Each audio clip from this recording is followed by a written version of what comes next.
Alô, comunidade, boa tarde, Brasil. Começa agora o ICL Urgente com as principais notícias do Brasil e do mundo. Uma terça-feira com muita novidade por aí, tanto aqui como no exterior, né? As guerras e as ameaças que vêm do hemisfério norte. Sempre às 5 horas da tarde, o ICL Urgente traz as informações e a análise a quente para você. E com a gente sempre na redação, na atualização de notícias, Laura Couto. Boa tarde, Laura. Boa tarde, Rodrigo. Boa tarde para todos. Assistindo nesta terça-feira. É isso, a Laura. Eu ouvi um pedaço do que a Laura falou, mas ela deu boa tarde para todo mundo. Boa tarde, Laura. Boa tarde para você que mora nesse país em que o general acusado de golpe de Estado vai ficar frente a frente com o ajudante de Jair Bolsonaro. Braga Neto versus Mauro Cid. Os dois vão ter uma acariação, vão ficar frente a frente. A decisão foi tomada. Por quê? Para esclarecer principalmente a história do dinheiro que o Mauro Cid diz ter recebido de Braga Neto dentro de uma caixa de vinho para bancar as operações golpistas no fim de 2022. A acariação logo depois do feriado, e não é a única decisão tomada hoje por Alexandre de Moraes. Daqui a pouco a gente traz todas estas atualizações. Hoje o ICL Notícias deu em primeira mão a informação de mais um indiciamento de Jair Bolsonaro. Agora no caso da ABIN paralela. Então ele já é réu no caso de golpe de Estado e agora indiciado no caso da ABIN paralela. Foi durante o ICL Notícias primeira edição, Juliana Dalpiva e toda a nossa equipe trouxeram os detalhes em primeiríssima mão na manhã de hoje. Além do ex-presidente, a Polícia Federal indiciou o vereador Carlos Bolsonaro, filho de Jair, o deputado federal Alexandre Ramagem, e outros envolvidos. No total, quase 30 indiciados, mas os principais estão aqui, ó. Ramagem, Jair Bolsonaro, Carlos Bolsonaro, o Carluxo. O relatório final da PF foi entregue para a Procuradoria-Geral da República e para o Supremo. O documento aponta que Jair Bolsonaro seria o líder da organização criminosa que desde 2019 atuou num esquema ilegal coordenado pelo deputado Alexandre Ramagem, que dirigia então a ABIN. O esquema realizava uma série de ações de espionagem ilegal, arapongagem, espionagem, durante o governo do ex-presidente, incluindo monitoramento irregular de autoridades e ministros do STF. Outros destaques entre os indiciados, vamos trazer alguns outros nomes, que você talvez não se lembre, mas daqui para frente nós vamos falar bastante deles também. O delegado da PF, Alessandro Moretti, que era o número 2 da ABIN lá no governo Bolsonaro. Tércio Arnaud Tomás, um nome importantíssimo nessa articulação de espionagem do bolsonarismo. Ele integrava o gabinete do ódio. José Matheus Salles Gomes, o Zoeiro, integrante do mesmo gabinete do ódio que seria coordenado por Carlos Bolsonaro, segundo as investigações. A PF descobriu novos elementos que demonstram tentativas, inclusive, de atrapalhar as investigações. Por isso, entre os indiciados estão também integrantes atuais da cúpula da agência já no governo Lula. Laura Couto tem mais informações sobre esse importante caso. Laura. O vereador Carlos Bolsonaro foi indiciado por idealizar e chefiar o chamado famoso, na verdade, gabinete do ódio, que teria utilizado informações obtidas por meio da ABIN paralela para produzir e disseminar conteúdos nas redes sociais com o objetivo de atacar adversários do ex-presidente Jair Bolsonaro. Os investigados descobriram que a estrutura iniciou no Palácio do Planalto e depois foi implementada na ABIN pelo Ramagem. A Polícia Federal identificou que Bolsonaro utilizou um material vazado pela ABIN paralela em uma live em julho de 2021 para atacar as urnas eletrônicas. As informações vazadas foram retiradas de um inquérito do TSE que apurava em questões internas do sistema eletrônico. Agora, quem não ficou muito feliz com esse indiciamento foi o próprio Carluxo, né, Rodrigo? No X, ele questionou, ele disse o seguinte, a gente tem aí na tela: alguém tinha dúvida que a Polícia Federal do Lula faria isso comigo? Justificativa? Creio que os senhores já sabem. Eleições 2026? Acho que não, é só coincidência. Um outro tweet do Carlos, ele disse: 1 a 1, o sistema vai caçar a todos os possíveis parlamentares que não lhes dessem pela garganta e principalmente os prováveis senadores em 2026. E ainda tem o desplante de escrever "Viva a democracia", que eles atacavam. Foi assim em 64. Deram um golpe de 64 dizendo que estavam defendendo a democracia. Inclusive, os nazifascistas faziam a mesma coisa na Alemanha e na Itália. Com o indiciamento dos atuais chefes da ABIN, um grupo de servidores atuais da agência publicou uma nota, que está aqui no nosso telão, publicou uma nota pedindo a demissão de toda a cúpula.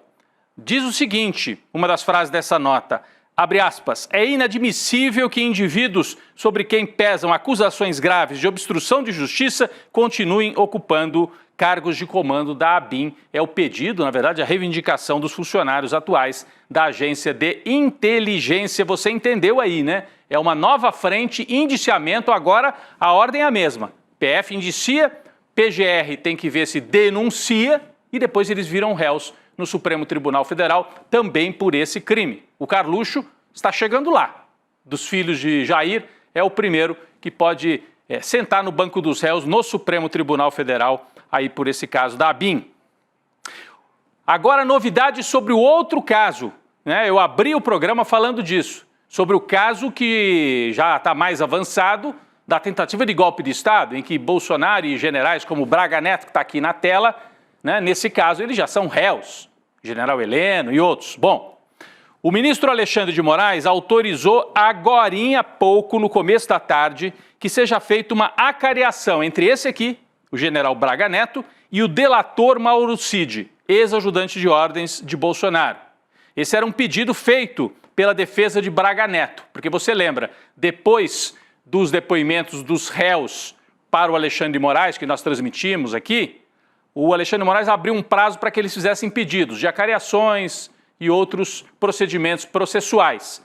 E esse pedido foi atendido. A ideia dos advogados de Braga Neto é confrontar a versão do Mauro Cid, que está aqui na tela, de que o general teria entregue para o Mauro Cid dinheiro dentro de uma caixa de vinho para financiar o plano Punhal Verde e Amarelo, que pretendia dar o golpe, assassinar autoridades, segundo as investigações da PF. Moraes também acolheu um outro pedido da defesa de Anderson Torres e autorizou uma segunda acariação entre o ex-ministro Anderson Torres e o general Freire Gomes, que comandava o Exército em 2022 e é testemunha no processo de tentativa de golpe. Então a gente tem duas acariações agendadas para o mesmo dia. Anota aí, dia 24 de junho, terça-feira, logo após o feriado, duas acariações, Mauro Cid Braga Neto e depois Anderson Torres e general Freire Gomes. Um detalhe, não serão transmitidas. São atos públicos dentro do processo, mas a princípio não haverá transmissão simultânea durante a sessão de acariação. Laura Couto tem mais informações. Laura. Rodrigo, mais informações sobre a decisão do Alexandre de Moraes. O ministro deu 48 horas para o ex-comandante da Marinha, o Almir Garnier, para que ele informe a data de quando foi autorizada a chamada Operação Formosa, em 2021, quando blindados da Marinha circularam na Praça dos Três Poderes. Naquela data, a Câmara votava um projeto de implementação do voto impresso. O desfile foi interpretado como uma forma de pressionar a Câmara para aprovar o projeto. Só que no seu depoimento, Garnier negou que esse era o objetivo do desfile, mas o Moraes retrucou dizendo que não existem coincidências. O ministro do Supremo ainda solicitou que a Google informe os dados do responsável pela inserção da minuta do golpe em domínio público, ou seja, os dados de quem foi a primeira pessoa a jogar a minuta do golpe na internet. Esse pedido foi da defesa do Anderson Torres. Rodrigo. Muito bem, enquanto a Laura falava, você via aí na tela trechos da decisão que saiu hoje à tarde do Alexandre de Moraes, acariações, pedido de esclarecimento por parte da Google, do Google, né, na verdade, de esclarecimentos por parte da Marinha e tem outros e outros procedimentos que o Alexandre de Moraes pediu. Agora vem esta fase, acariações, documentos. Terminada esta fase, abre-se a fase de alegações finais da Procuradoria e depois das próprias defesas. Mais atualizações, sobre o inquérito que investiga a tentativa de golpe. O advogado Eduardo Kuntz, que integra a defesa do coronel Marcelo Câmara. Atenção, Marcelo Câmara é um daqueles que está nos outros núcleos, não está no núcleo principal, mas ele é réu também. O advogado Eduardo Kuntz, que integra a defesa do coronel Marcelo Câmara, apresentou ao STF um documento com todas as mensagens trocadas por ele, Kuntz, com o Mauro Cid usando o perfil @GabrielaR702 no Instagram. Perfil que foi citado por um dos advogados durante os depoimentos dos réus. Esse aqui é o advogado. Esse documento, essa troca de mensagens, supostamente comprova que Mauro Cid compartilhou informações do seu acordo de delação com outro réu, já que o Kuntz representa um outro réu. Com base nisso, o advogado pede que Moraes anule o acordo do tenente-coronel e retire do processo as provas obtidas a partir deste acordo de delação premiada.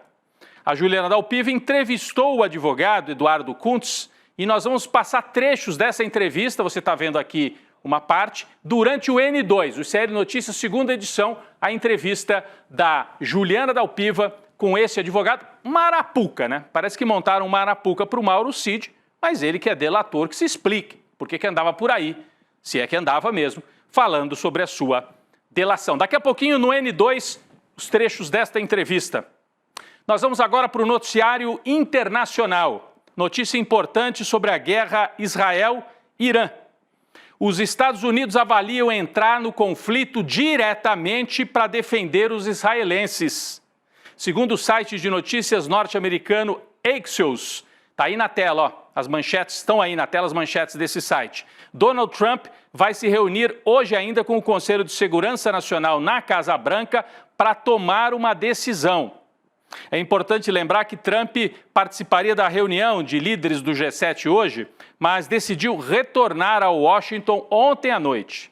O site Axios, que a gente mostrava aí as manchetes, diz que o republicano considera lançar mísseis diretamente, sem usar os intermediários, já que Israel é uma espécie de porta-aviões dos Estados Unidos plantado ali no Oriente Médio. Mas agora o Trump, né, estaria cogitando lançar diretamente mísseis norte-americanos contra usinas nucleares iranianas. É muito grave. Laura Couto traz mais informações sobre isso. Rodrigo, o conflito entre Israel e Irã entrou no 5º dia hoje. Desde sexta-feira, a troca de ataques deixou 248 mortos nos dois países, segundo as autoridades locais.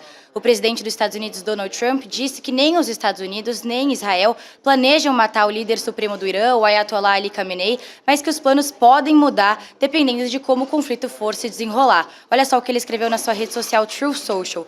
Nós sabemos exatamente onde o tão chamado líder supremo está escondido. Nós não vamos matá-lo, pelo menos por enquanto, mas não queremos mísseis contra civis ou soldados americanos. Nossa paciência está esgotando. Mais cedo, Trump também afirmou pela rede social Truth Social que os Estados Unidos têm agora o controle total dos céus do Irã. É isso, toda a arrogância dos Estados Unidos explícita, né? Antigamente eles tinham mais cuidados para mascarar essa arrogância e esse papel de polícia do mundo, mas agora está tudo escancarado. Aliás, mais um que deixou a situação escancarada foi o embaixador dos Estados Unidos em Israel. O embaixador dos Estados Unidos em Israel, ele disse que é favorável à participação direta dos norte-americanos no conflito. Trump postou em seu perfil, nesta mesma rede social, uma mensagem que recebeu do embaixador Mike Huckabee. Em parte da mensagem, atenção, é o embaixador dos Estados Unidos em Israel. Olha o que ele diz. Segundo Trump, deu a entender, publicou, literalmente, né? O que diz o embaixador? Eu nunca interfiro em suas considerações, presidente, está falando com Trump, porque confio em seus instintos. Nenhum presidente esteve em sua posição desde Truman na Segunda Guerra Mundial. Não estou tentando convencê-lo, apenas encorajá-lo. Você me enviou aqui para garantir que nossa bandeira continue hasteada na embaixada. Eu não deixarei nossa bandeira ser arriada. Todo o discurso preparado para a intervenção direta, eles vão para cima do Irã. Agora, Estados Unidos, pelo menos prometendo entrar diretamente nesse conflito. O presidente Lula falou sobre a guerra entre Israel e Irã ontem ao chegar ao Canadá para participar do encontro do G7. Lula disse a jornalistas que se preocupa com o conflito e que se incomoda com o dinheiro sendo gasto com guerras ao invés de combater a miséria no mundo. Vamos assistir um trecho da fala de Lula. Olha, qualquer conflito me preocupa. Eu sou um homem que nasci para a paz. Então, no momento em que o mundo está precisando de muito recurso para a transição energética, para combater a miséria no mundo, você vê o dinheiro sendo gasto com conflito, obviamente que me incomoda profundamente. E é isso que eu quero falar um pouco aí amanhã. É isso. O Lula trazendo a posição clássica dele e do Brasil, né, contra a guerra. Mas falando ainda no conflito do Oriente Médio, nós saímos dessa confrontação Israel e Irã e vamos relembrar o que está acontecendo em Gaza, o massacre na faixa de Gaza promovido pelo Estado fora da lei de Israel. A Defesa Civil da faixa de Gaza, que é controlada pelo Hamas, claro, disse hoje que 53 palestinos foram mortos pelas forças israelenses perto de um centro de distribuição de alimentos em Khan Yunis, no sul do território. Khan Yunis é aquela localidade na faixa de Gaza que fica quase na divisa com o Egito. Ali é um centro de distribuição de alimentos e os palestinos foram atacados quando se aproximavam para pegar comida. É o que Israel está fazendo. Mais de 200 pessoas ficaram feridas, 20 delas em estado grave. O exército israelense afirma que está examinando os fatos e indicou que foi identificada uma concentração de pessoas perto de um caminhão de distribuição de ajuda em Khan Yunis e perto de tropas israelenses que operavam na área. Evidente, né? População faminta, cercada numa espécie de gueto igual àqueles em que os judeus sofriam na Segunda Guerra Mundial, o isolamento praticado pelos nazistas.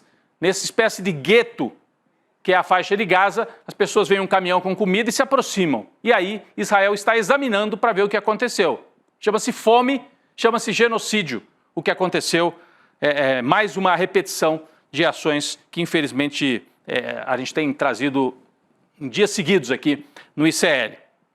E enquanto os olhos do mundo estão direcionados para o Oriente Médio, a Rússia fez um mega ataque contra a Ucrânia e matou 16 pessoas na capital ucraniana, Kiev.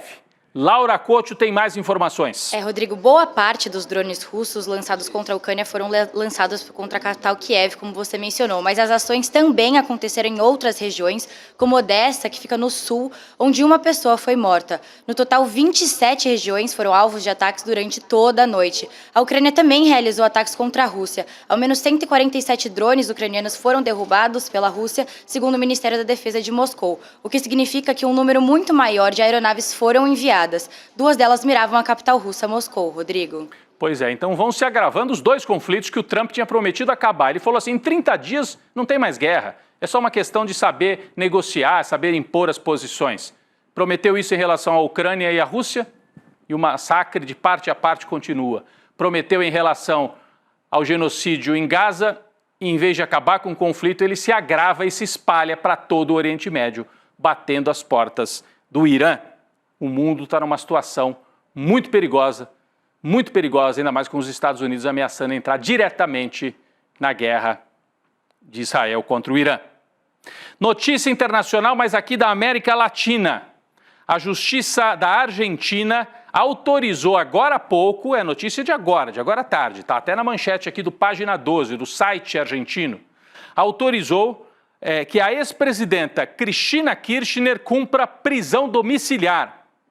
Cristina foi condenada a 6 anos de prisão numa ação judicial que os apoiadores dela, e muita gente pelo mundo, entendem que seja um caso típico de lawfare, como foi praticado contra o Lula, como foi praticado contra o Evo Morales na Bolívia. O uso da justiça para fins políticos. Cristina é principal líder de oposição ao Milei, ex-presidenta, exerceu 2 mandatos, ia concorrer a deputada nas eleições agora no segundo semestre na Argentina.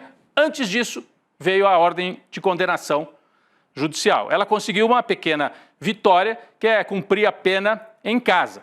O presidente Javier Milei comemorou muito a condenação, que foi decidida alguns dias atrás. Mas setores da direita na Argentina estão com medo que a prisão sirva para inflamar os peronistas, para reorganizar, para reativar os peronistas nas ruas. Agora há pouco, uma multidão de apoiadores de Cristina se concentrava em frente ao prédio onde ela mora, em Buenos Aires, e que vai ser o local da prisão domiciliar. Vai virar um ponto de peregrinação, como foi a prisão de Curitiba. A gente sabe que os argentinos são ainda mais mobilizados e os peronistas têm uma tradição de muita mobilização. Amanhã, quarta-feira, é o dia oficial das mobilizações em Buenos Aires e está prevista uma marcha juntando muita gente, claro, liderada pelos peronistas, pela turma da Cristina, em direção ao prédio principal da Justiça Federal para protestar contra a perseguição judicial. Cristina cumpre a prisão em casa e a mobilização dos peronistas eu acho que vai se aprofundar ao longo das próximas semanas. Falando na extrema-direita do Milei, a gente tem a extrema-direita brasileira. Agora vamos voltar aqui para o Brasil. Hoje, o ex-presidente Jair Bolsonaro esteve ao lado do governador de São Paulo, Tarcísio de Freitas, para uma agenda em Presidente Prudente no interior paulista. O encontro dos dois ocorre em meio a especulações de que Tarcísio possa ser o candidato bolsonarista à presidência, tendo Michele Bolsonaro como vice. Isso cresceu ao longo dos últimos dias, especialmente das últimas horas. Laura Couto tem mais informações sobre os bastidores na articulação desta chapa Tarcísio-Michele. Laura. Rodrigo, segundo aliados, a eventual chapa Tarcísio-Michele para a presidência de 2026, com a ex-primeira-dama como vice do Tarcísio, é principalmente uma forma para garantir que o governador de São Paulo vai pautar o indulto de Jair Bolsonaro. Na visão de um interlocutor do Palácio dos Bandeirantes, a Michele como vice aumentaria a pressão sobre o Tarcísio para perdoar os crimes pelos quais o Bolsonaro possa ser condenado no julgamento em curso no Supremo da tentativa de golpe de Estado. Os aliados também avaliam que a Michele como vice é uma candidata com apelo do público bolsonarista e que tem capacidade de mover multidões pelo país, Rodrigo.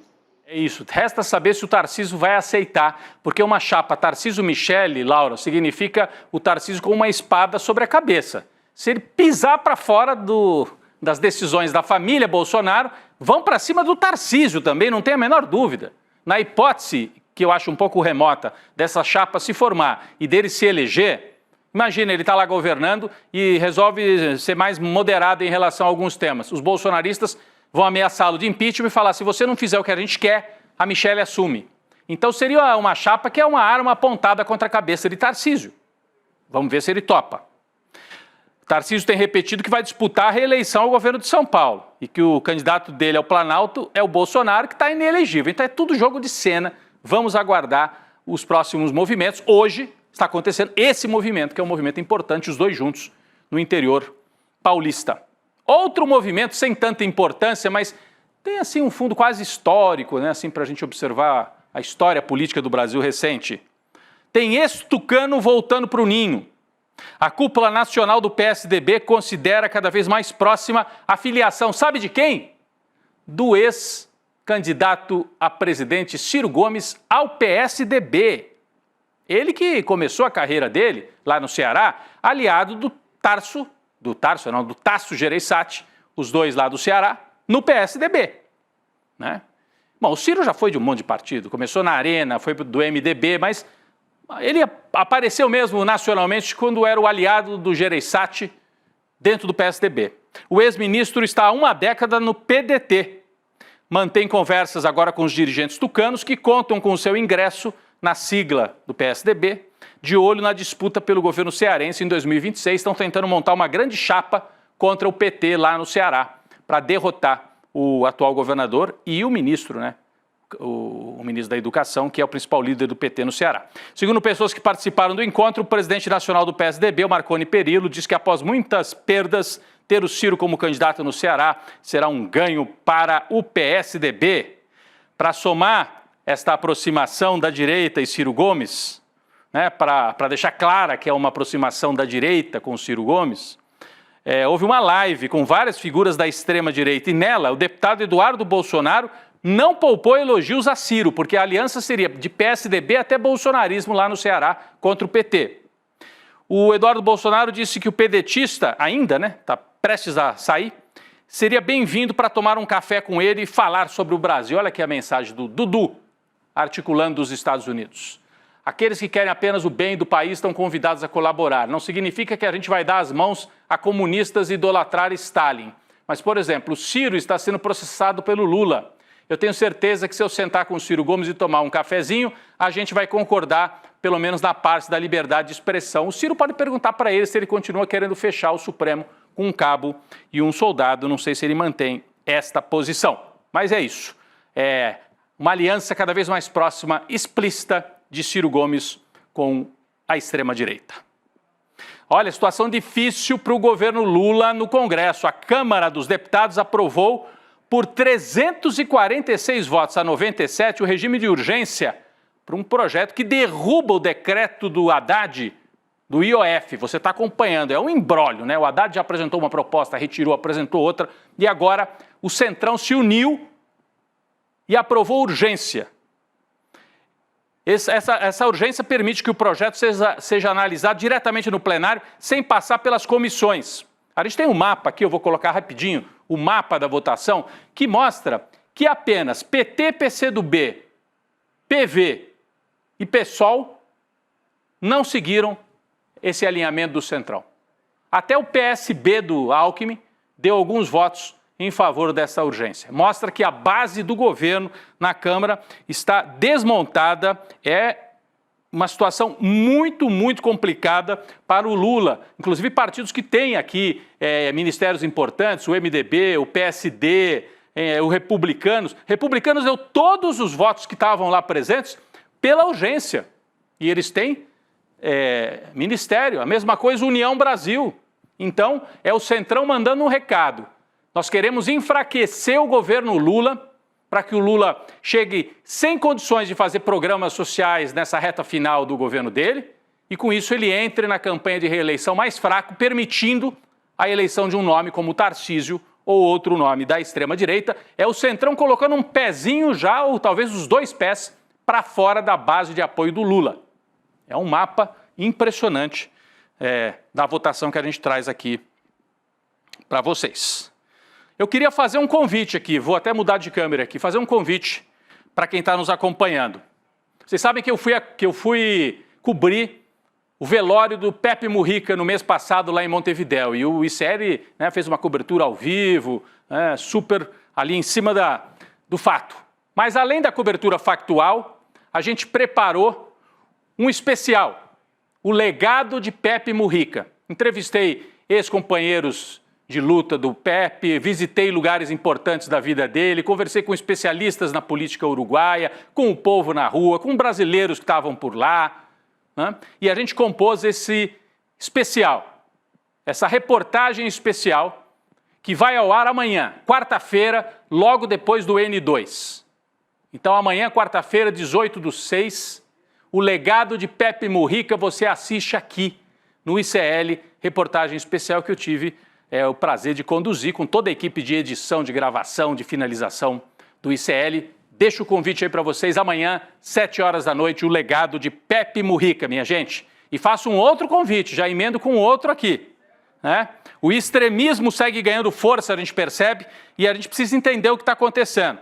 A aula do Castro Rocha, fundamental para entender isso. Se você perdeu a aula, a Semente do Caos, que foi ao ar no domingo, você tem uma chance de assistir o replay, a reprise, a Semente do Caos. Vai ser hoje, 8 horas da noite, a aula magna com o professor Castro Rocha. Como é que você faz para se inscrever, para assistir essa aula? Você digita, por favor, icl.com.br/reprise. icl.com.br/reprise, e aí você tem acesso e a nossa equipe avisa, olha, vai começar, é hoje 8 horas da noite. É isso, gente, 2 convites super especiais para você. Hoje, 8 da noite, a reprise com o Castro Rocha, e amanhã, às 7 horas, Pepe Mujica, um especial preparado pelo ICL para você conhecer, saber qual foi o legado deixado por esse grande líder da esquerda latino-americana. Laura Couto, obrigado mais uma vez pela participação, pela atualização de notícias, e a gente se vê amanhã aqui no ICL Urgente. Laura. Obrigada, Rodrigo. Até amanhã. Tchau, tchau. Até amanhã. Eu já estou vendo o Chico Sá ali de pé se preparando, para vir para o N2. Hoje, Roberta Garcia, Chico Sá. Daqui a pouco eu estarei lá também no N2. Agradeço a você. O ICL Urgente volta amanhã, quarta-feira. Valeu, gente. Fala, turma. A gente teve no domingo uma das aulas mais importantes da história do ICL e também uma das que teve o maior público até hoje. Uma aula onde o professor João César Castro Rocha revelou em detalhes o plano em curso da extrema-direita no Brasil. E é um plano para semear o caos e colher o poder total. Se você não assistiu essa aula, você tem a obrigação de fazê-lo. Isso porque se todos não souberem do que está acontecendo e se a gente não se juntar para enfrentar, a gente corre o maior perigo que já correu até hoje. A gente liberou o replay dessa aula para que você possa assistir. Você pode ir para qualquer país e fazer qualquer tipo de documentário. Eu não hago apologia da pobreza, hago apologia da sobriedade. Agora, eu disse, vem, eu desafiei, vem aqui, para ver se eu tenho renda ou não. Para quem ainda não entendeu, isto é uma guerra de narrativas. E nos campos de batalha, as máquinas de moer reputações estão sempre à espreita.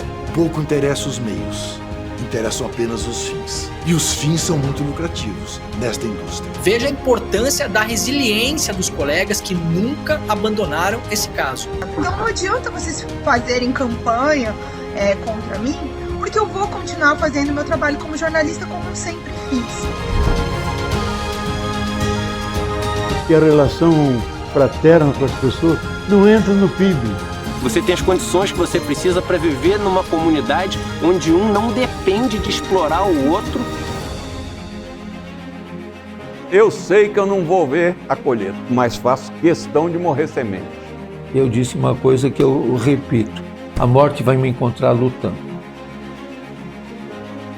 Acho que a gente escolheu bem as pessoas que trabalham com a gente.